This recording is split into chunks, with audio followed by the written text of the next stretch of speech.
참고로 여기에 따르면 손흥민은 맨유, 맨시티, 유벤투스 이적 배당률이 각각 10배입니다. 그러니까 비교하자면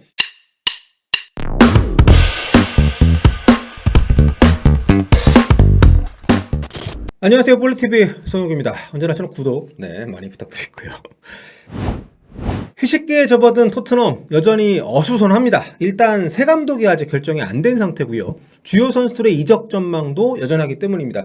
어제는 이제 오리에가 현지 언론 인터뷰에서 토트넘 무조건 떠난다. 재계약 제안할 것 같은데 나는 무조건 거절하고 떠날 거다. 이렇게 얘기를 했다고 해서 화제가 되기도 했었는데 가장 결정적인 이슈는 역시 해리 케인 이적설 그리고 포체티노 감독의 복귀설입니다. 이 중에서 가장 뜨거운 건 역시 그 새 감독 자리에 포체티노 감독이 돌아올 거라는 보도였는데요. 한국 시각으로 31일 아침 상황, 현재 상황을 말씀을 드리면 지금 프랑스 현지에서는 포체티노 감독이 떠나고 싶어 한다는 보도가 났습니다.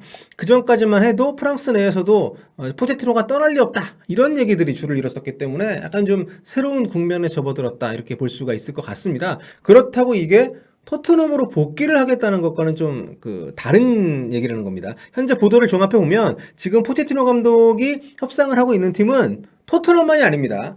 얼마 전에 지네딘 지단 감독이 레알 마드리드를 떠났죠. 그래서 공석이 된 레알 마드리드 감독직 역시 포체티노 감독을 기다리고 있다. 이런 보도들이 굉장히 많이 나오고 있습니다. 스페인의 마르카지에 따르면요, 레알 마드리드가 포체티노를 원하는 건 사실이다. 파리 생제르맹하고 계약이 정리가 안 된 상황이면 데려오기가 어렵겠지만 이러면서 3년 전에도 그랬듯이 이번에도 엎어질 수 있다 이런 내용인데, 아무튼 만약에 포체티노 감독을 데리고 오지 못하면 인터밀란을 떠난 콘테 감독 아니면 2군 감독 맡고 있는 레전드인 라울 곤잘레스를 1군으로 끌어올릴 거다 이런 보도 내용인데, 아무튼 지금 영국 쪽에서는 포체티노 감독하고 토트넘의 협상이 굉장히 진전된 상태라고 보도가 꾸준히 되고 있습니다. 정말 어느 쪽이 맞는지는 모르겠습니다만 아무튼 금세 답이 나오지 않을까 생각이 좀 되고, 유로가 이제 다음 주면 시작인데 그 전까지는 어떻게 정리가 되지 않을까요? 어떤 파리 생제르맹에 남던 아니면 다른 팀으로 가든 간에 아무튼 우리가 이 문제에 관심을 갖는 이유는 결국 하나입니다. 손흥민 선수의 거취하고 이게 연관이 있기 때문인데요. 아무래도 포체티노 감독이 오면 케인이든 손흥민이든 잡으려고 하지 않겠습니까? 제 생각에는 해리 케인이 떠나려고 마음을 먹었다면 토트넘에 그 어떤 감독이 와도 남진 않을 것 같긴 한데, 이게 케인도 이번에 확실히 느꼈잖아요. 무리뉴가 와도 안 된다, 이 팀은. 여름에 돈을 안 쓴 게 아닌데도 안 된다, 이 팀은. 그리고 토트넘 떠난 친구들은 이렇게 죄다 우승 트로피를 하나씩 들어 올렸잖아요. 카일 워커는 예전에 팀을 떠나기도 했습니다만 맨시티에서 프리미어리그 올 시즌에 우승을 했고, 트리피어는 이제 아틀레티코 마드리드에서 라리가 이번에 우승을 했고요. 에릭센도 가자마자 인터밀란에서 이탈리아 세리아 우승을 했습니다. 심지어 인대 떠났던 후안 포이스 비아레에 갔죠. 여기서 이제 유로파리그 우승 먹었잖아요. 자, 그렇다면 만약에 케인이 떠난다고 하면 이거는 이제 돈이나 다른 문제가 아니라 어떤 커리어와 자기 어떤 기량을 발전시킬 수 있는 그런 가능성을 보고 가는 거기 때문에 이 케인의 마음을 돌리기는 쉽지 않지 않을까라고 생각을 하는 거죠. 자, 그렇다면 만일 케인이 떠난다고 봤을 때 그런 포체티노 감독 입장에서는 손흥민을 잡겠습니까? 안 잡겠습니까? 그리고 모르는 감독이라면 몰라도 자기에게 큰 기회를 주고 정말 월클로 발전시킨 감독이잖아요. 포체티노가 와서 바지끄댕이 잡는다? 손흥민 떠나기 더 쉽지 않죠. 게다가 이번에 토트넘이 미국인 투자자들한테 2억 5천만 파운드, 우리 돈으로 약 400억 원에 달하는 거액을 투자받게 됐다는 보도가 있었습니다. 그러면서 이제 손흥민의 재계약이 확실시 된다, 이런 토트넘 출입 기자의 공언이 있기도 했습니다. 풋볼 런던의 이제 알레스테어 골드 기자가 자기 실명을 내걸고 얘기를 했어요. 손흥민 이번 여름에 무조건 재계약할 거임, 이렇게 선언을 했습니다. 하지만 저는 이게 골드 기자가 너무 토트넘 친화적인 입장에서 좀 굉장히 긍정적으로 전망을 하는 게 아닌가 이렇게 생각을 하고요. 현재로서는 이렇게 단언하기엔 좀 변수가 아직 좀 있지 않을까 이런 생각을 합니다. 그래서 저는 웬만하면 포체티노 감독이 토트넘 안 왔으면 좋겠어요. 안 그래도 토트넘의 애정이 큰 선수인데 포체티노 감독 오면 떠나기가 더 쉽지 않지 않을까요? 자, 이런 가운데 영국 맨체스터 지역지가 손흥민을 맨유 영입 후보로 추천을 해서 눈길을 끌고 있습니다. 이른바 손가 양반들은 아니 손흥민 월클인데 왜 이적설이 없음?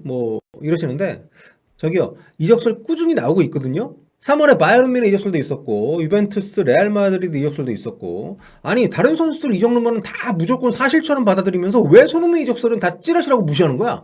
원래 이적설은 다 찌라시에서 시작이 되는 거예요. 그리고 이적이라는 게 뭐 무슨 이적설이 꼭 있어야만 이루어지는 게 아니고 손흥민이 레버쿠젠에서 토트넘 올 때 어디 보도 하나 난 거 있습니까? 소속팀 동료들도 몰랐다고 하잖아요. 그러니까 제 말은 이적 가능성이 아예 없다. 이런 얘기는 전적으로 믿을 게 못 된다. 이렇게 보시면 된다는 거고요. 물론 현실적으로 쉽지 않습니다. 계속 제가 말씀드렸습니다만 레비 회장을 만족시킬 만한 이적료를 지급하고 손흥민 데려갈 팀은 정말 손에 꼽을 정도인데 과연 그렇게 제안을 할 수 있는 상황이 올 것이냐. 그리고 토트넘 입장에서도 손흥민을 만약에 판다고 치면 돈을 억만금을 들여도 지금 손흥민처럼 토트넘에서 해줄 거라고 확신할 수 있을 만한 선수를 데려오기는 어렵다는 거죠. 자, 맨체스터 이브닝 뉴스에서 뭐라고 했는지 한번 보겠습니다. 이 매체가 그 맨유가 영입해야 될 선수들 그 리스트를 쫙 8명을 공개를 했는데요. 함께 거론된 선수들이 다 쟁쟁합니다. 뭐 오블락, 뭐 칼버트 루인, 뭐 라파엘 바란, 제이든 산초, 뭐 덴벨레까지. 이게 재밌는 게 각 선수별로 이제 이적 가능성이 있는 클럽들이 어디인지 적혀 있는데요. 여기 그 이 숫자는 이제 배당률이고요. 영국 베팅 회사인 이제 스카이벳에서 매긴 겁니다. 그러니까 각 팀들로 이적할 확률이 어느 정도 되냐, 뭐 이런 수치로 보시면 되는데요. 여기서 손흥민의 경우 이제 맨유행이 성사됐을 때 1파운드 걸면 10파운드 수익이 난다. 뭐 이런 뜻입니다. 여기서는 맨유행 확률이 가장 낮은 편에 속하죠. 가장 확률 높은 산초가 6파운드 걸면 4파운드 수익이 나는 거니까 그만큼 수익이 낮다는 거는 그만큼 실제 벌어질 확률이 높다. 이런 의미로 보시면 됩니다. 참고로 여기에 따르면 손흥민은 맨유, 맨시티, 유벤투스 이적 배당률이 각각 10배입니다. 그러니까 비교하자면 네, 가레스 베일이 중국이나 아스날에 갈 확률하고 비슷한 겁니다. 그러니까 높지는 않은 수준이긴 한데 하지만 이런 배당률이 매겨지고 있고 또 10배 정도면 가능성 없는 거 아니거든요.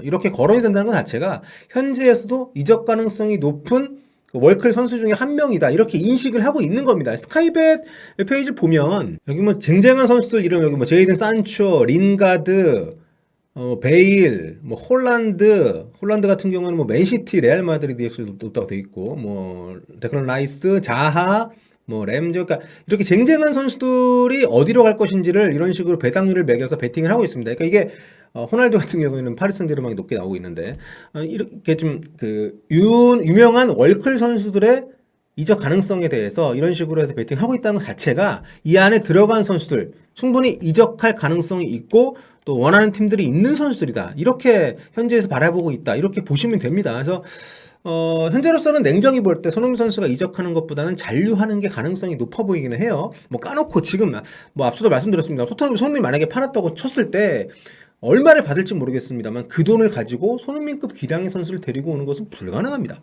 돈도 돈입니다만 챔피언스 리그도 못 나가죠. 유로파 리그도 못 나가죠. 게다가 이게 이번 시즌만이 아니라 다음 시즌에 또 유럽 무대를 못 나갈 가능성이 분명히 있는 팀이기 때문에 이게 지금 이런 월클 선수들이 토트넘행을 택하는 거는 굉장히 쉽지가 않아요. 게다가 케인의 거취라든가 토트넘 이제 포체티노 감독의 복귀 가능성도 지금 굉장히 좀 그 여러 변수들이 있기 때문에 지금 어떤 이런 월클급 선수를 데리고 온다는 게 어렵습니다. 그래서 현재 레비 회장 입장에서 보자면 케인과 손흥민을 다 지키는 거 혹은 둘 중에 한 명이라도 지키는 게 급선무기 때문에 이적 가능성이 그렇게 아주 높다라고 보면 어렵죠. 그래서 개인적으로는 이번에 손흥민 선수가 만약에 잔류를 하게 되더라도 재계약을 안 하거나 아니면 재계약을 하더라도 그 기간을 좀 최소화하면 어떨까 이런 생각을 좀 갖고 있습니다. 전성기 전에 다른 팀에 뛰는 모습 보고 싶기 때문에 뭐 재계약하면서 기간을 늘리지 않는 경우는 거의 없기 때문에 뭐 그럴 가능성은 높지 않긴 합니다만 소식들이 많이 들렸으면 좋겠습니다. 재계약 소식 말고 뭐 솔직히 저랑 같은 생각하는 분들도 적지 않으시겠습니다만 가장 중요한 건 손흥민 선수의 마음이죠.